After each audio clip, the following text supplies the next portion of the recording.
Hey, what is up? Gonna be doing a VOD review today. One that was sent in by a viewer. Before I start, just wanted to go over a couple things real quick. First of all, I just hit like 50 subscribers, which is crazy. Never thought I'd have any sort of audience just like kind of watching me play. And every now and then I get comments saying like, I've been learning a lot from watching your videos and whatnot. Which is always like really nice and really cool. It was a bit flattering that someone reached out and asked to get coached, but I'll be honest, like I am not a very good player, and I just like that's not being like me being trying to be humble or whatever. I just like objectively do not have any like tops or anything to show like I know what I'm talking about essentially. That's just to say like obviously everything I'm saying or like all the things uh, I'm talking through on these videos, like I would take with a grain of salt and just kind of test it for yourself as well, and see if you like agree with the lines I'm taking and whatnot. Because obviously there's probably a bunch of things I'm doing wrong as well, and I'm just like here to learn the game. And a big reason for why I started the channel was to review my own footage and become a better player.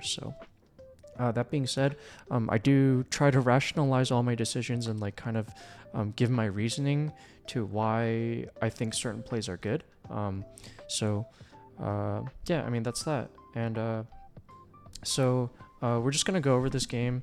It's gonna be GP Luffy against Green Zoro, and I thought, like while I was watching this initially, I sent back like really quick feedback on what I thought could have been done, but then I like rewatched it and I thought about the lines for a bit, and I realized there's like a lot of very interesting interaction points that can spark some discussion. Let's just jump into it. Um, so the text is covered just so I don't accidentally spill any like Govy names or anything like that, just in case. But thank you to the viewer who sent me this footage. Um, we win dice roll and we opt to go first, which is fine. And our opponent decides to keep while we mulligan our hand away.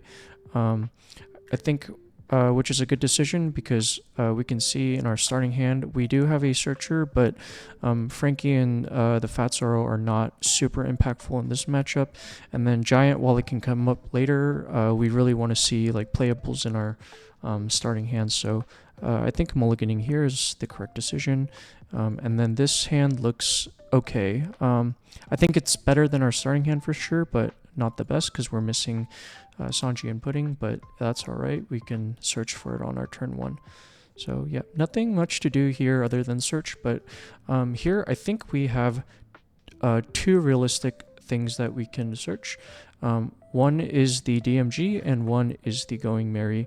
I think Giant in this point in the game, again, while it is good, it doesn't immediately impact our board, and this is something we want to use later in the game, so I think we're okay with bottoming one.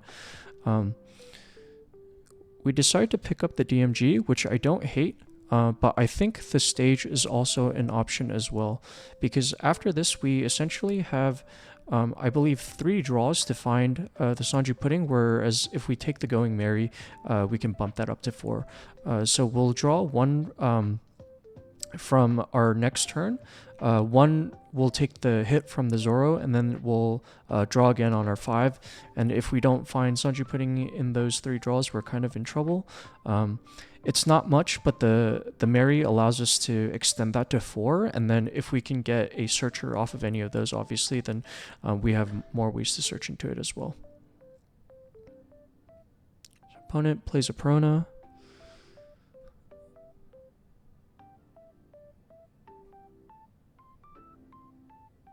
And then grabs the blocker Mihawk with it, and then plays out a Hiyori and just opts to keep it standing. So unfortunately, we don't draw anything good. Mostly search. We're still just looking for searchers at this point. But since we don't see it, we opt to swing 5.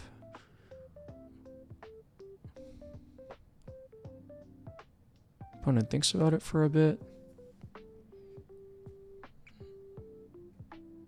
And we swing another 5 with the Nami. And let me just make sure this is... Oh, it's already in 2 times speed. So I guess opponent was just taking quite a while to think.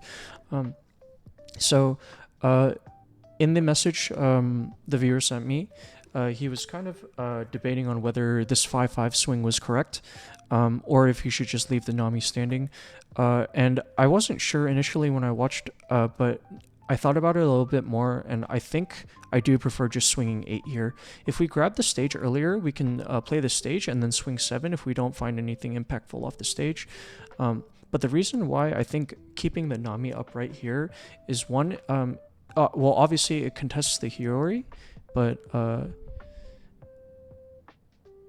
you'll see in a second why it matters.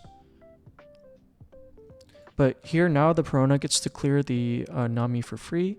Our opponent is able to swing 5 at our leader and then play this Queena. So if this Perona was not there, then it might have been more reasonable to swing 5-5 there. And I understand like the thought process behind pushing for as much damage. But if you think about it, this Nami only draws 1 card from our opponent. So we swing 5, he takes the first one, and then the second 5, our opponent just has to give up a 1k counter. Whereas if we leave this standing, when the opponent searches with this Hiyori, and we trade 1 into the Hiyori, we're effectively reducing another search with this anyways. Because if we don't have this on board, we have to swing our leader into it. So we're giving up a swing either way. So I think leaving that standing was probably better. And then moving into our 5, we still don't see the Sanji Pudding, which is really bad for us. But another play, so actually let me let this play out first.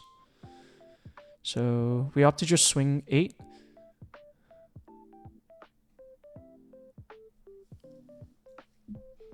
Opponent thinks again, takes it, and then we pass. So obviously this is like a really bad play for us because we don't develop board.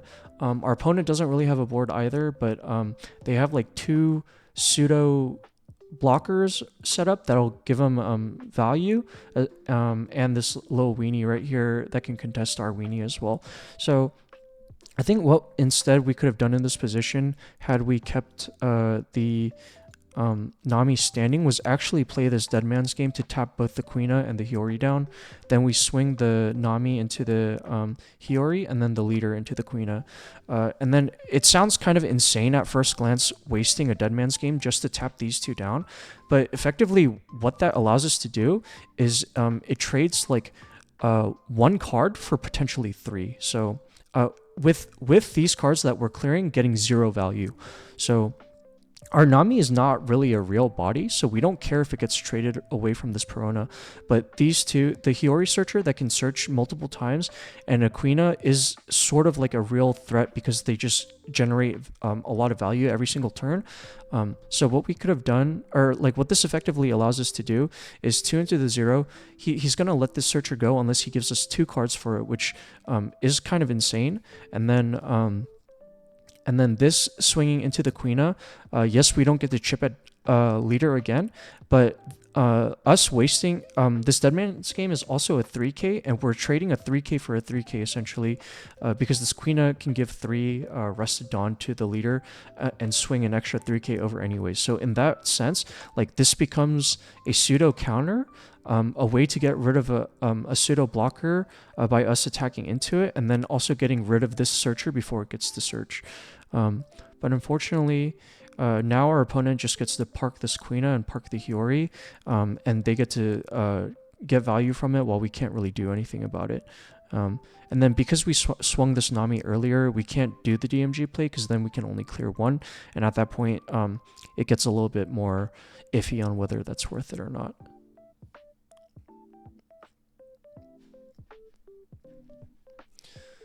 So going into our 6, our opponent decides to finally search with the Hiyori, and he gets an Electric Luna, which is really bad for us because that's probably like the worst tech card that we don't want to see, since it can freeze essentially our entire board.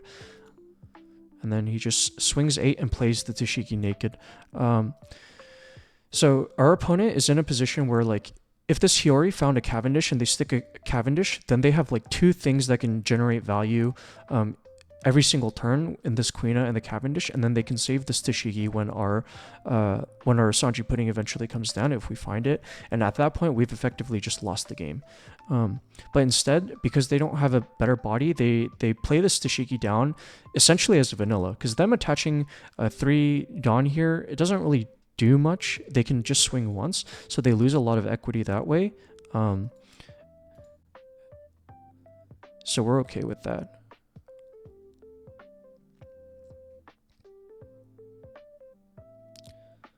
So next, this is another decision point where the viewer didn't really know whether it was better to go for the Luffy Taro into the Sanji Pudding versus playing the Rush Luffy. So you have to just swing 5 at leader, which I believe this is incorrect too. I think you need to swing at the Hiyori.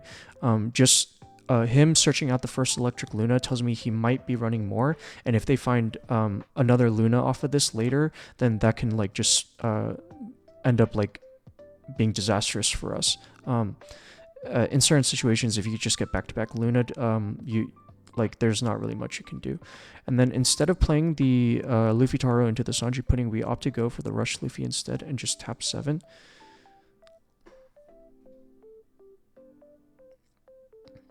And I understand, like their thought process behind this is probably they want to put pressure into life because they feel like they have to kill soon. But I think in this position, I think now we have to start talking about the merits of playing this Rush Luffy and what it really means for the board state.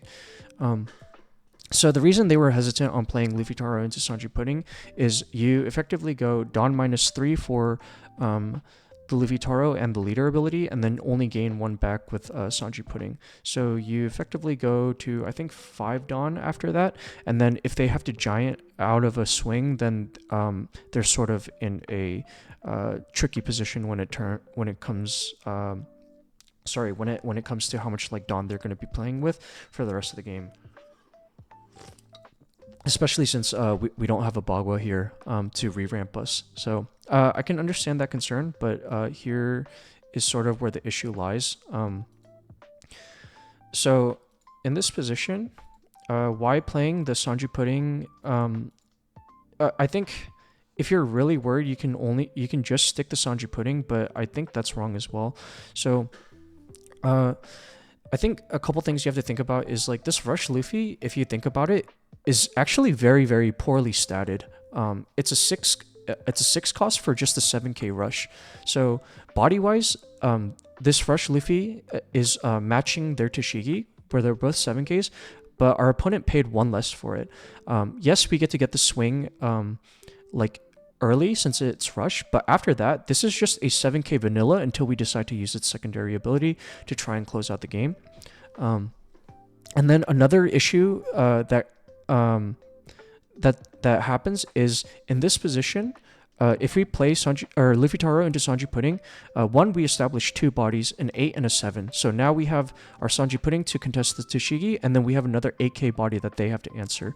And because they both coming standing, the only way our opponent can interact with it and get value off of this Quina is to play another Tashigi. So in this situation, we force them to have a Tashigi to retaliate, which means that here they're not allowed to play this Mihawk. This Mihawk only gives them 4 back, so at that point, both of our units stay standing, and they're not able to get any damage off. If they do play another Tashigi, then, I mean, it sucks for us because they can swing big into it, and then at that point, you might have to giant and go kind of low on Dawn. But our deck, like, we don't really have to worry about playing with that high amount of Dawn all the time. So we should be comfortable even playing in, like, that... like, ideally, we want to be playing in, like, that 5 to 8 range, but going down to, like, 6 is not, like, the end of the world, I think. Especially if you find another Sanji Pudding the turn after, then we have 2 Sanji Puddings on board, and then you'll be able to kind of recoup all that back like relatively quickly. And then also doing the Luffy Taro into the Sanji Pudding lets us immediately draw off the Sanji Pudding as well, so you'll have another card in hand to help you defend these swings. Because like I said before, because like we don't play these standing, the opponent doesn't have to waste any cards to get something to rest, and they're able to just play this Mihawk and jam really big into it, also finally cashing out on this Queen. Effectively, this is forcing out a Giant from us and a 2k, so you end up going down in Dawn anyways, whereas like if they didn't have another Tashigi, then maybe we never use the Giant here and we can stay healthy in Dawn in that sense. So, and then another issue with us not playing the Luffy Taro into the Sanji Pudding is now we don't get to leader ability. And because we don't get to leader ability, this base 7 swing from Tashigi is asking for 2 cards. Whereas if we leader ability, we only have to give up 1 2k here. Going down to 1 is really dangerous in this matchup, especially when they are now 2 wide with 2 big bodies. So we have to be pretty careful, and now we have to end up ditching 2 cards for this. And our hand size effectively has been whittled down pretty hard. And we also go down to 1 because of the big 12 swing.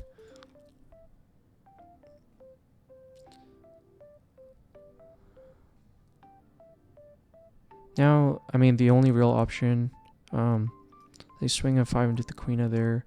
The only real option we have here is to play that Sanji Pudding. I'm honestly sort of tempted to say, like, them free blocking with the Mihawk there. I mean, it's probably not correct, but it would have been sort of annoying because then you have to, like, think, like, do I want to waste this Rush Luffy swing into that Queen as well? But that gets punished by other things, so I don't know.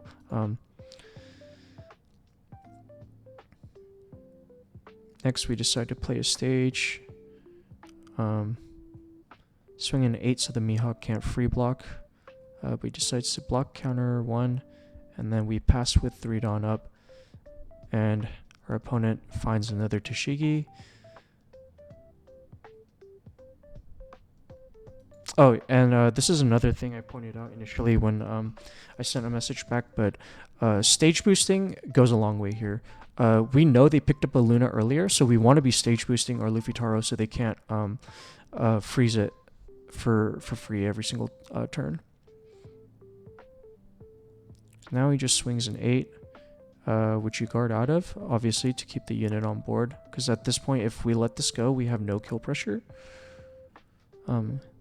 Now we have to. They swing another 8, which is really annoying for us, and then we have to DMG out of there. And then they swing another 8, in which we opt to take. And now we're in like really dangerous territory, and then he decides to Hiyori search again, double dipping into that searcher, and grabs a Ashura, and then decides to fire off the Luna. And effectively here we've pretty much lost the game.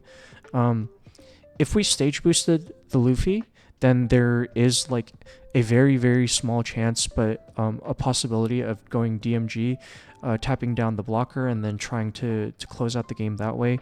It probably doesn't get there most of the time, to be honest, but that is like something we can sort of Hail Mary attempt. That being said, we're put in quite a tricky situation.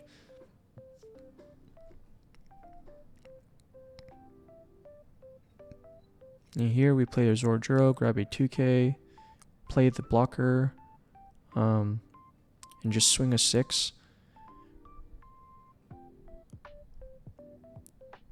And we're expecting the opponent to free block, but he gives us a 2k, just absolutely trolling here. Shifting over to like the Zoro's point of view from this position, you free block this every time. There is no reason for you to donate this 2k. There are instances where people will bait you to free block, and then you can get punished by like if you run Gamma Knife or something. But in this position, we have no units that can attack anymore. We don't even have a weenie. So in the case we do Gamma Knife, we can't even swing into this. We don't run any rush threats that are 4, so there's like absolutely no reason for them to give us to not free block that there. So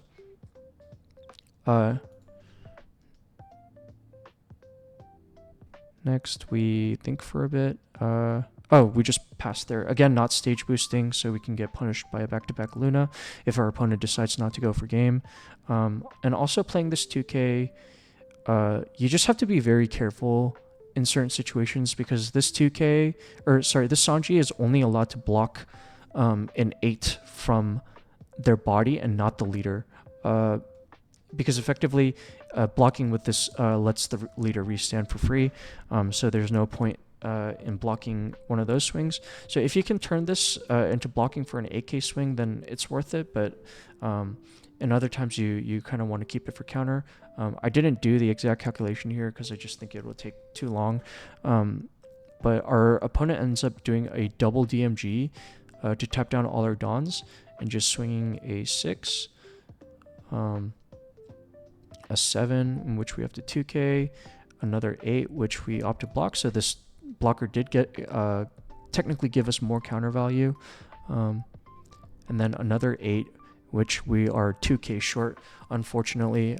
So if we were able to, yeah, if we had another 2K, then we lived there, and then we probably killed him on the crackback. But so I think here, I'm not quite sure if I totally like the Zoro being played. If you're looking for counter, then maybe cycling out the stage first, as well as like playing a Nami, might have been better.